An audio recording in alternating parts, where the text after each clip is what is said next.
Oui, aujourd'hui, on est dans le premier épisode de l'analyse des tueurs en série. Et là, pour expliquer mes propos, on va prendre la série Chucky. J'ai la possibilité de vous mettre dans la tête d'un tueur en série. Parce que certaines personnes peuvent se dire, mais pourquoi il est devenu un meurtrier ? Pourquoi il est devenu si violent? Il a forcément des raisons. Il a dû vivre des choses extrêmement dures dans son enfance. Eh ben non, pas forcément. Je vous explique. Une personne, quand elle arrive au monde, peut avoir certains défauts. Une malformation physique, par exemple. Un doigt en moins, un doigt en plus, une jambe en moins. Elle peut être aveugle dès la naissance ou bien être sourde. Eh ben dites-vous que psychologiquement, il peut se passer exactement la même chose. Une malformation au niveau du cerveau ou au niveau des substances que votre corps fabrique naturellement. La sérotonine qui régule l'humeur, le sommeil, l'appétit, l'anxiété, la dopamine liée au plaisir, à la motivation. Ça peut jouer aussi sur les addictions, dans la maladie de Parkinson, noradrénaline qui peut jouer sur votre vigilance, sur le stress, le glutamate qui peut jouer sur la mémoire, enfin énormément de choses. Du coup, toutes ces différentes substances peuvent modifier votre personnalité. Vous pouvez vous énerver extrêmement vite ou pas du tout. Et tout ça n'a rien à voir avec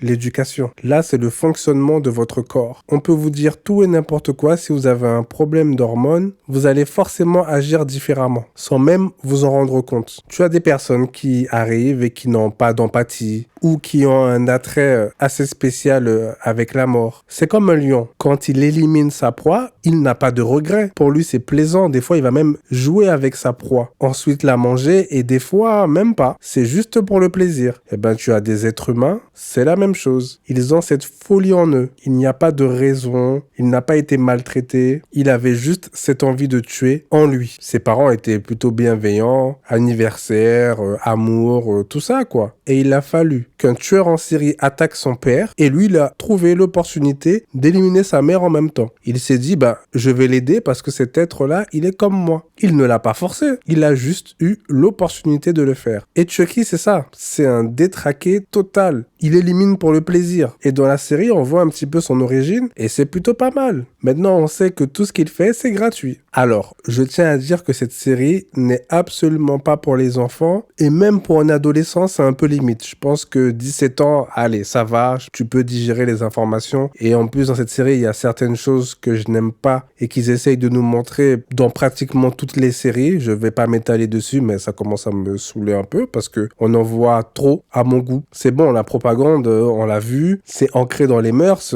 fin. Il y a des scènes assez gore. Moi, ça me fait rire personnellement parce que cette poupée, elle est hilarante. Utiliser les escaliers, la pesanteur, des seringues usagées, un long couteau qu'il met dans sa poche de sa salopette alors que techniquement c'est impossible parce que ça ne rentre pas, le couteau est bien trop grand. Faire souffrir les enfants pour qu'ils puissent commettre des meurtres et pouvoir diviser son esprit parce que oui, c'est son super pouvoir. Il peut diviser son esprit dans plusieurs poupées, ça c'est fort et s'il a un lien particulier avec une personne, il peut même transférer son esprit dans cette personne. Et ça c'est fort, c'est astucieux, tu peux faire pas mal de choses. Après, quand il divise son esprit au niveau des souvenirs partagés, je ne sais pas vraiment comment ça fonctionne. C'est la série Chucky qui est mise à la sauce 2025. Et en plus, c'est en lien avec les films. On peut voir un petit peu ce qui s'est passé. Donc, pour ceux qui sont fans de Chucky, c'est plutôt pas mal. Pour ceux qui ne connaissent pas, ils apprennent des choses. Ils apprennent les capacités, un petit peu les histoires, les nouveaux personnages, comme la femme de Chucky ou la petite amie, c'est comme vous voulez. Il y a toujours le téléphone qui est très présent pour des ados. Il y a le harcèlement avec des adolescents qui doivent écraser les autres pour exister. On le voit bien avec les personnages comme Lexi et Oliver. Libby, la petite fille mal élevée qui adore Chucky. T'as l'impression que c'est limite une tueuse alors que techniquement non. Remplie de caprices.